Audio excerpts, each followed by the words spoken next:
দেখুন, পশ্চিমবঙ্গে মা মাটি মানুষের সরকার চলছে বলে মমতা ব্যানার্জি বলে। মায়ের সম্মান লুণ্ঠিত হচ্ছে, মাটি রক্তাক্ত হচ্ছে, মানুষ পাচার হয়ে যাচ্ছে, বিদেশে কাজ করতে যাচ্ছে, খুন হচ্ছে, জীবন্ত লাশ হয়ে যাচ্ছে, ডেড বডি ঘরে ফিরছে।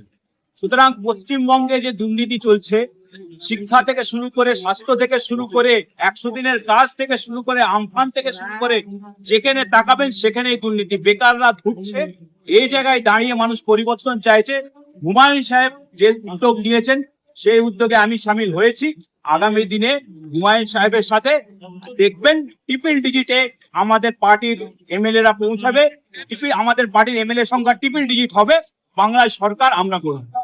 আপনি কাকে প্রতিদ্বন্দ্বী মনে করছেন আপনার এলাকায়? আমার প্রতিদ্বন্দ্বী কোনো ব্যক্তি বলে আমি মনে করি না। এলাকার মানুষের হাতে কাজ নেই।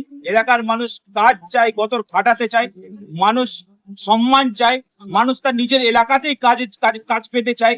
মানুষ তাদের প্রত্যেক কৃষকরা তাদের ন্যায্য মূল্য পাচ্ছে না।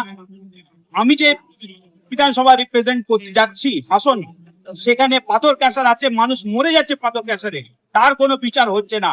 দিনে রাতে পুলিশ বেআইনি ভাবে বিভিন্ন ভাবে মানুষকে ফলস কেসে ইমপ্লিকেট করছে, বিরোধীদের কথা না শুনলেই ফলস কেস। সুতরাং এর প্রতিবাদ চাইছে, এর থেকে পরিত্রাণ চাইছে। তাই আগামী দিনে আসনের মানুষ পরিত্রাণ পাবে বলে আমি মনে করি। তারা আমার পাশে থাকবে, আমিও তাদের পাশে থাকবো, এই অঙ্গীকার। আইনজীবী সৈয়দ উজ্জামান।